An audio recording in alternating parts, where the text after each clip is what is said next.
The Apocryphon of Jannes and Jambres. The names traditionally assigned to the magicians who, according to Exodus 7, 11, 12, and 22, opposed Moses and Aaron before Pharaoh on the occasion of Israel's exodus from Egypt. Tradition characterizes them as willful and persistent opponents to God and Moses. A number of historical identifications have thus far been proposed. Subsequent tradition identified Johanna and his brother as Pharaoh's magicians, Exodus 7:11. By the 1st century CE, the pagan writer Pliny the Elder mentions Moses, Jannes, and Lotapes, or Jambres, as magicians among the Jews many thousands of years after Zoroaster. And in similar vein, Lucius Apuleius, the 2nd century CE, includes Moses and Jannes, in a list of renowned magicians. However, the most interesting reference in pagan authors is the note preserved in Eusebius's Preparatio Evangelica from the Neoplatonist Numenius of Apamea, that Jannes and Jambres were able to undo even the greatest of the disasters which Moses brought against Egypt, a claim which contradicts the biblical account of Exodus 8:18. A statement by Origen that Numenius had recounted the story of Moses and the two magicians suggests that Origen must have been acquainted with extensive traditions about the magicians, and may well have known the book entitled Jannes and Jambres.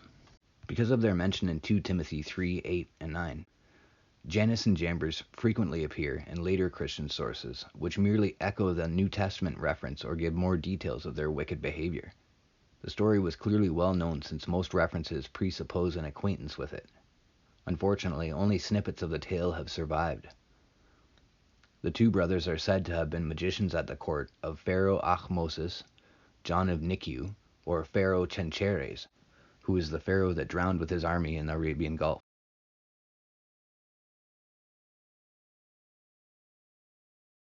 Pharaoh's daughter reputedly entrusted Moses to Jannes and Jambres for instruction and wisdom, e.g. Bar-Hebraeus. They were regarded as gods by the Egyptians, Acts, and Satan counted them his brothers. Moreover, Abizethebu, the demon from the Red Sea, claimed to have come to their aid in the Testament of Solomon. It was they who were responsible for leading Pharaoh astray until the king and his host met their death in the sea.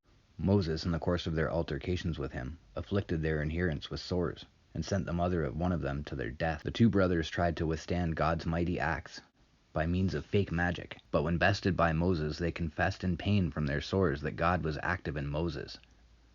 They practiced necromancy, and as a result of their wickedness they perished, Abdias. In spite of their having acknowledged the finger of God, they received no divine forgiveness. Their garden tomb, a monument to their former power and wealth, was visited by Macarius of Alexandria, who found it inhabited by 70 demons, Palladius. In Jewish literature of the Common Era, Jannes and Jambres are especially prominent in legends connected with the birth and early years of Moses, but the time and circumstances of their demise vary in the sources. According to some traditions, they were assistants of Balaam, Israel's staunch opponent at the pharaonic court. Commonly, however, they are called Balaam's sons, a tradition which may be as old as the 3rd century CE. A dream of Pharaoh was interpreted by them to augur destruction for Egypt at the hands of an Israelite about to be born. At a royal banquet, when Moses was 2, he placed Pharaoh's crown on his own head. Balaam, who was in attendance with his sons, reminded the king of his earlier dream and counseled Moses' death. Pharaoh, however, heeded contrary advice and decided to put Moses to the test. When the child was directed to choose between a glowing ember and a gem, under angelic prompting he picked the former, stuck it in his mouth, and thus contracted his speech impediment. Exodus 4:10. Balaam and his sons fled to Ethiopia, where they usurped the throne during its king's absence. But when their city subsequently fell to a stratagem of Moses, who had succeeded the king of Ethiopia, they returned to Pharaoh's court. In due time, Moses and Aaron presented themselves at Pharaoh's palace, where they gained entrance by casting a spell on the 2 lions that barred their way. The king, frightened by their divine appearance, delayed answering until the following day their demand for the release of the Israelites. Meanwhile, he summoned Balaam and his 2 sons, who counseled him to put their authenticity to the test. Jannes and Jambres cheated at magic by exchanging their staffs for snakes. Though they managed to check the majority of the angels, they could not prevail against the angel of the divine presence, who sided with Moses. Outdone by Moses, they came to him to become proselytes, and against God's explicit directive were accepted.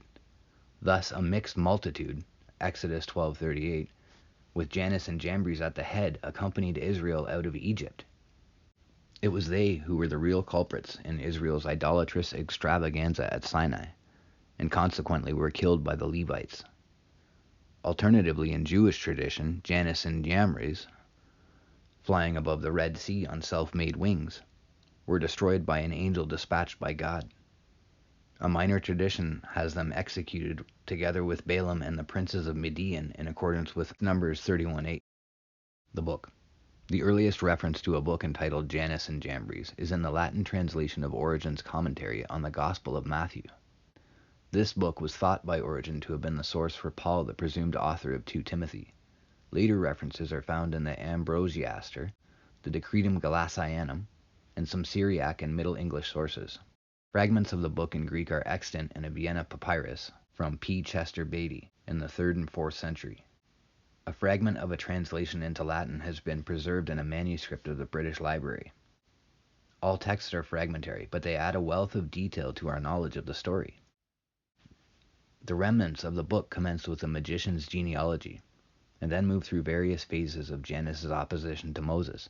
Summoned to the palace, he matches Moses and Aaron's feats, but is laid low by disease. In the course of events, clear omens of impending doom are sent his way, yet his fight continues unabated. Ill and near death, he takes leave of mother and friends, and in Memphis entrusts his brother with the book of magic.